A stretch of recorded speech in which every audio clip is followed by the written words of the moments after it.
Hello everyone, welcome once again in my YouTube channel in AK career academy. तो देखिए, अभी हम लोग क्लास 10th के फिजिक्स को पढ़ रहे हैं, जिसमें आपको पहला चैप्टर पढ़ाया जा रहा है प्रकाश का परावर्तन यानी रिफ्लेक्शन ऑफ लाइट।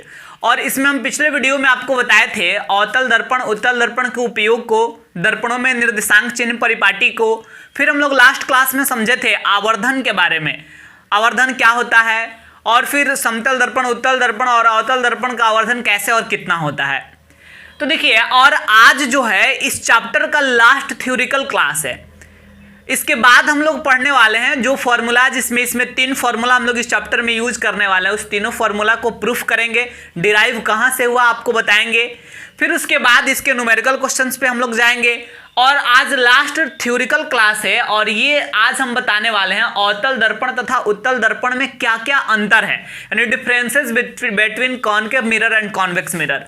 आपको बता दें, आप इसको खुद से भी कर सकते हैं अगर आप मेरे सभी वीडियोज पहला चैप्टर का देखे हैं, और फिर भी इसको एक सिस्टमैटिक ढंग से हम सजा के इसको बताते हैं कि कैसे हम डिफरेंस को लिखेंगे।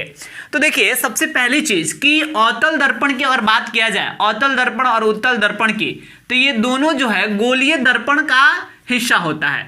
और हम आपको बताए थे कि चलिए इस गोलीय दर्पण को हम 2 भाग में बांट दिए, ठीक है। और एक भाग को हम क्या कर दिए कि बाहर की ओर से पेंट कर दिए, बाहर की ओर से रजतित कर दिए। तो ये बन गया अवतल दर्पण। और एक दर्पण को, एक भाग को हम अंदर की ओर से पेंट कर दिए, तो ये बन गया फिर उत्तल दर्पण। तो देखिएगा यहां पे होगा क्या, जब आप डिफरेंस लिखेंगे, जब आप अंतर लिखेंगे, तो हम समझा रहे हैं, आप बढ़िया से लिख लेंगे। एक तरफ आप कॉलम बनाकर एक तरफ लिखेंगे अवतल दर्पण और दूसरे तरफ आप लिखेंगे क्या, उत्तल दर्पण। तो देखिए, अवतल दर्पण की अगर चर्चा किया जाए तो सबसे पहला पॉइंट कि गोलीय दर्पण को बाहर से पेंट करने पर अवतल दर्पण बना, जबकि अंदर से पेंट करने पर उत्तल दर्पण बना। तो पहला पॉइंट हो गया कि गोलीय दर्पण को कहां से, बाहर से रजतित करने पर, आप शुद्ध हिंदी में रजतित करना लिख सकते हैं या कलई करना भी लिखा जा सकता है। और फिर गोलीय दर्पण को जब अंदर से रजतित किया जाएगा तब क्या बनेगा, उत्तल दर्पण। तो आप इसको ऐसे नहीं सिस्टमैटिक लिखिएगा कि जब गोलीय दर्पण को बाहर से रजतित किया जाता है तो अवतल दर्पण का निर्माण होता है, जबकि जब अंदर से रजतित किया जाता है तो उत्तल दर्पण का निर्माण होता है। पहला डिफरेंस क्लियर हुआ। अब आपको हम समझाते हैं इसका दूसरा अंतर, और ये भी आप मजे में समझिए। तो देखिए, ये अवतल दर्पण है और ये उत्तल दर्पण है। तो अवतल दर्पण में इधर पेंट किया गया है, इस साइड पेंट किया गया है, यानी वस्तु को इधर रखा जाएगा। इधर पेंट किया गया है तो वस्तु को हम इधर रखेंगे ना। तो आप सोचिए, वस्तु को इधर रखेंगे और प्रकाश इधर से रिफ्लेक्ट करेगा, प्रकाश इधर से रिफ्लेक्ट करेगा। तो आपको दिख रहा है कि इसका जो परावर्तक सतह है ना, इधर तो पेंट हुआ है तो ये परावर्तक सतह हुआ, और इसका परावर्तक सतह अंदर की ओर धंसा हुआ है, लेकिन इसका ये परावर्तक सतह है जो बाहर की ओर उठा हुआ आपको दिख रहा है। तो दूसरा पॉइंट क्या बनेगा कि अवतल दर्पण का जो परावर्तक सतह होता है, ये क्या होता है, अंदर की ओर धंसा होता है, अंदर की ओर धंसा होता है।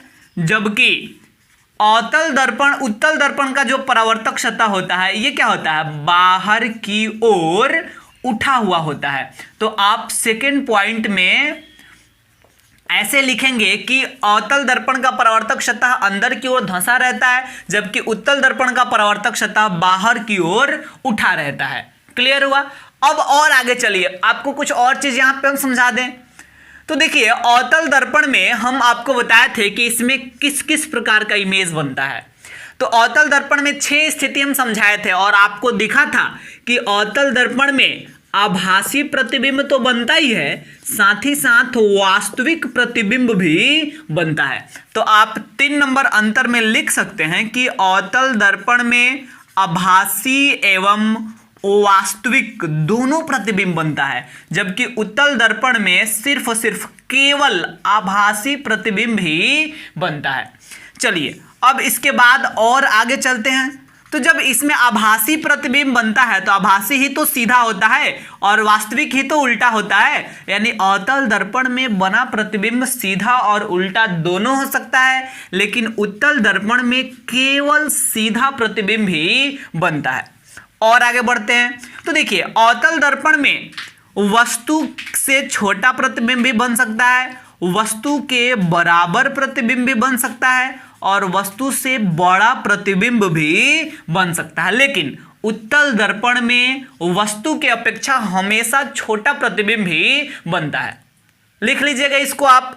अब चलिए और आगे बढ़ते हैं और कुछ और डिफरेंसेस यहाँ पे देखते हैं। आप यहाँ से स्पष्ट समझिए, अगर आप कभी कंफ्यूज कर रहे हैं तो आपको याद रखने के लिए हम बता रहे हैं कि ये अवतल है, तो आप देखिए इसका नाम ही बड़ा है इसके अपेक्षा। उत्तल 3 अक्षर का, ये 4 अक्षर का, तो जब इसका नाम बड़ा है तो इसका काम भी बड़ा होगा। कहने का मतलब इसका क्षमता अधिक होगा। नाम बड़ा है तो इसका कैपेसिटी भी, मतलब ऐसा सोचना है, केवल वास्तविकता नहीं बता रहे हैं।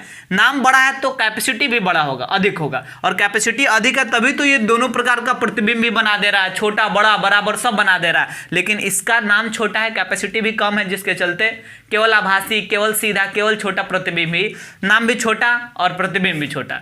आप ऐसे याद रखने के लिए सोच सकते हैं।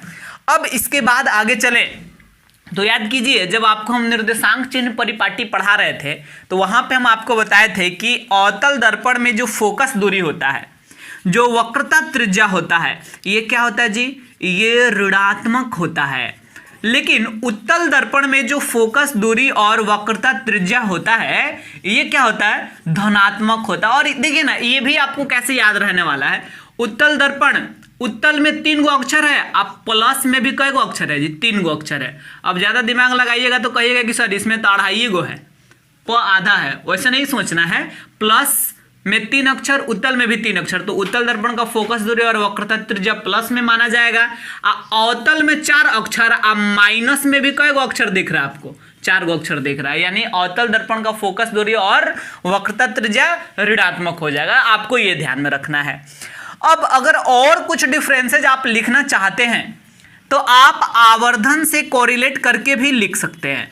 जैसे आप लिख सकते हैं कि अवतल दर्पण का जो आवर्धन होता है वह एक नहीं -1, ठीक है, फिर 1 से बड़ा और 1 से छोटा भी हो सकता है। लेकिन उत्तल दर्पण का आवर्धन हमेशा क्या होता है, 1 से छोटा ही होता है। तो इस प्रकार इतना सारा डिफरेंस, 7 डिफरेंस हम यहीं पे बता दिए।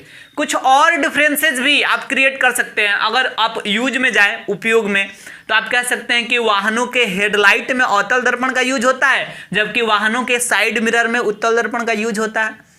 तो वहां से भी आप कुछ डिफरेंसेस जो है क्रिएट कर सकते हैं। तो देखिए, आप यहाँ लगभग 10-12 अंतर भी लिखना चाहें तो आप आसानी से लिख सकते हैं।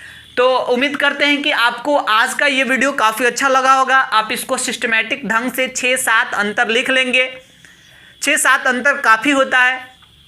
तो देखिए, आज हम लोग इतना ही रहने देंगे और अगले वीडियो में हम फॉर्मूला प्रूफ करने की ओर बढ़ेंगे।